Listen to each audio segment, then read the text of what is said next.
Olá, gente! Tudo bem? Esse vídeo aqui ele vai ser sobre variáveis booleanas e eu vou explicar um pouquinho quem são elas, o que elas fazem, por que elas fazem e no final desse vídeo a gente vai fazer um exemplinho prático no próximo. Então, o que é um booleano? O que é isso? O booleano ele é um tipo de variável, um tipo de dado, e ele se chama assim por causa do George Boole, que foi a pessoa que meio que inventou essa relação lógica, essa operação. E uma variável booleana é nada mais, nada menos que um dado que pode assumir sempre apenas duas formas possíveis: verdadeiro ou falso, 0 ou 1. Então, geralmente, esse tipo de variável é utilizado para representar dois estados, e são estados que condicionam uma ação. Isto é, imagine um interruptor, o interruptor da sua casa, e ele tem apenas dois estados, desligado e ligado, 0, 1, false, true. Então, ao apertar esse interruptor, você quer acender uma lâmpada, e quando você aperta, ele altera-se de estado e a lâmpada acende. Quando você aperta de novo, ele volta ao estado anterior, apagando a lâmpada. É uma relação de inversão de valores. Isto é, na programação, esse comportamento seria descrito mais ou menos como esse códigozinho que vocês estão vendo. E esse código não é exatamente funcional, ele é só um exemplo mesmo, não se baseia em uma linguagem específica, mas é mais pro processing mesmo, que é o que a gente vai usar um pouquinho adiante. E, primeiramente, nós definimos o tipo da variável, que nesse caso é boolean. Nós definimos o nome, que é aceso, e nós atribuímos o valor inicial false, isto é, inicialmente não está aceso. E para o nosso condicional if, nós vamos checar se o mouse foi pressionado através da função nativa do processing mousePressed, e se sim, se for true, nós vamos usar o operador lógico de negação, que é o ponto de exclamação. E ao atribuir uma negação lógica à variável, nós estamos invertendo essa variável. É isso que o ponto de exclamação faz. Ou seja, se for true, se tornará false. Se for false, se tornará true.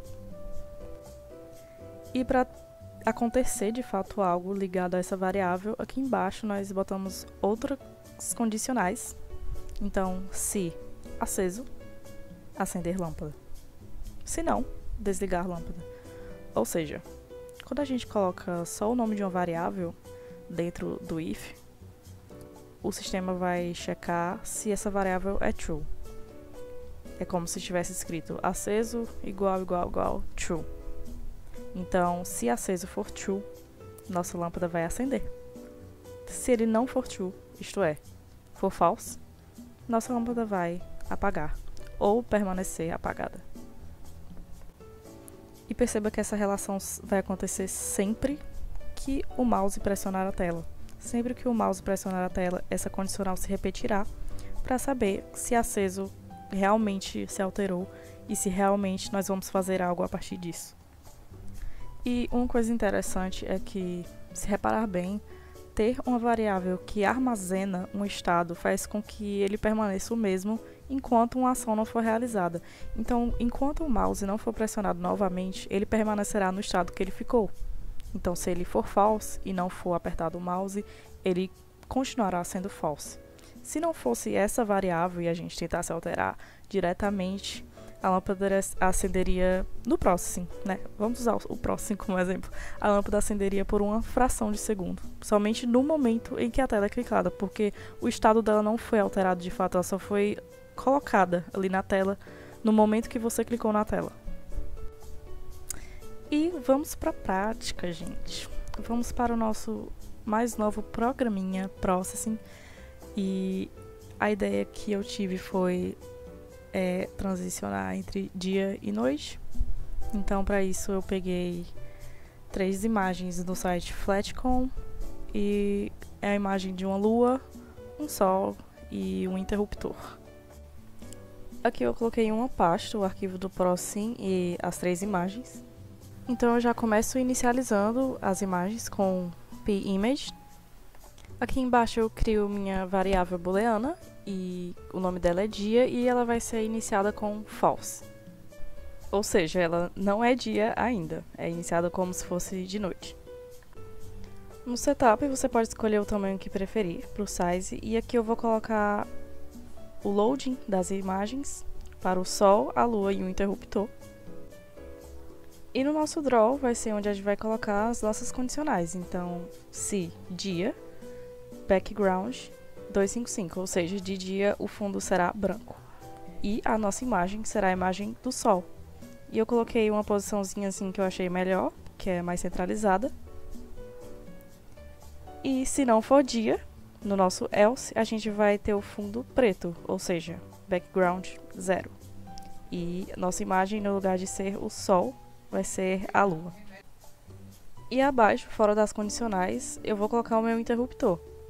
Ele não tem nenhuma ligação assim direta com uma variável, então é só a imagem mesmo e a gente vai checar a nossa interação a partir do intervalo onde essa imagem está.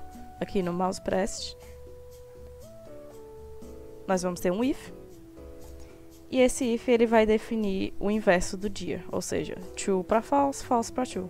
E no if, basicamente, é o tamanho onde está alocado a imagem do nosso interruptor. Então, eu estou comparando as coordenadas do meu mouse, as coordenadas x e y, com as coordenadas da minha imagem. Que é um assunto que eu posso falar futuramente em outro vídeo, porque é bem recorrente no próximo. Mas caso você prefira não fazer dessa forma, você pode só tirar o if e deixar a linha do dia igual com exclamação dia dentro do mouse press direto. E agora vamos ver como ficou. Funcional, funciona. Troca a imagem, troca o fundo. Perfeito. Só que agora eu vou ensinar como fazer um efeitozinho para que o fundo mude de cor gradualmente, ao invés de mudar de 0 para 255 e vice-versa de uma só vez. Então, para isso eu vou criar outra variável chamada cor fundo. E ela vai receber os valores de 0 a 255. Então, aqui no draw eu posso definir meu background como cor fundo, no lugar de um número fixo. Então, a cada vez que o draw iterar, a cor vai ser de acordo com a variável. Então, no meu if, eu quero saber se minha variável dia é true e se o valor da cor fundo é menor que 255, porque enquanto ele for menor que 255, ele será aumentado em 5 até que ele alcance esse valor de branco. E aqui eu vou checar a mesma coisa, só que para anoitecer, escurecer a tela, então eu quero saber se o meu dia é false e a cor do meu fundo é maior que 0. Ou seja, enquanto for false o dia e a cor do meu fundo for maior que 0, reduzirá em 5 até que chegue a 0. E aqui eu já posso tirar o background das outras condicionais, porque eu já coloquei bem aqui em cima no draw. E pronto! Já podemos ver como ficou o nosso efeito. E perfeito! Maravilhoso! Se você quiser que ele faça de maneira mais rápida, você pode aumentar o valor de 5, ou mais lento, você pode diminuir o valor de 5. Fica ao seu critério. Por fim, muito obrigada a todos que viram esse vídeo e quaisquer dúvidas, perguntas, sugestões, dicas, críticas, elogios, pode comentar aí, pode falar comigo e até a próxima!